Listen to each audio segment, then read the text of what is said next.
Hello, my name is Toni Cannelli. I'm a professional drummer stroke drum teacher from Sheffield in England.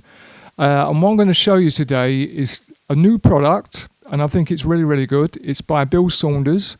I'm going to show you it's a collapsible bass drum practice pad. So there we go.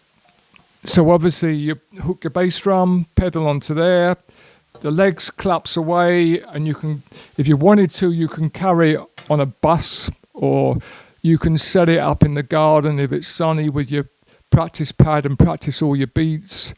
What I find as a teacher, I teach a lot of international students, and when they come to Sheffield, there's not much room. They're normally living in a bedsit. Bedsit's just got like a bed, a sort of wardrobe, and that's it. There's no room. Now, something like this, you can put the practice pad on a stand and the practice pad, bass drum pad, and that can just go under the bed, out the way. When you want to practice your beats, set it up, off you go. Now, if you looked at the beginning of the file, I was playing along to a metronome, just doing all the patterns. Now, when I was younger, when I used to study with my drum teacher called Bob Armstrong, I used to sort of have a regime at home. I used to play along to music on my acoustics kit, and then I had to stop because the neighbours would have thrown a brick through the window. And then I used to start to practice all the patterns and technical things that Bob gave me on Bill Saunders practice pads. Why Bill Saunders? Because I've always felt they respond like acoustic drum, and I've not felt any practice pad ever that feels like that.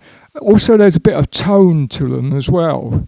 So for me, it was a big part of my development, practicing. Also, when you practice on practice pads, you don't have to use earphones and all that kind of business. Now, a lot of people say, well, why don't you just get an electronic drum kit?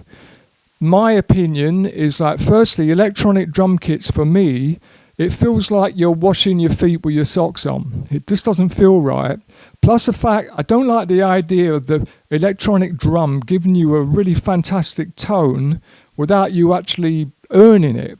So when you play like an acoustic drum, you get exactly out of them what you put in. So also with electronic drum kits as well, I find a lot of students put their headphones on, they have the music and the drums too loud, and of course, you have to look after your ears as a musician. Getting tinnitus can be the end of your hearing.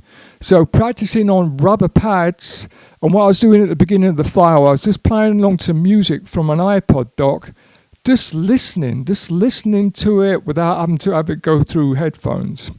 So that's one of the major things that I find about playing on sort of practice rubber pads, is the fact that you can keep your hearing, and again, as a musician, you need to watch that, okay? So the Bill Saunders practice pads are absolutely first class, highly recommend them. If you want to investigate it more, I'll put up on this file at the end the Bill Saunders website, and you can go on and check it out. Hope this was useful to you. All the best, Toni Cannelli.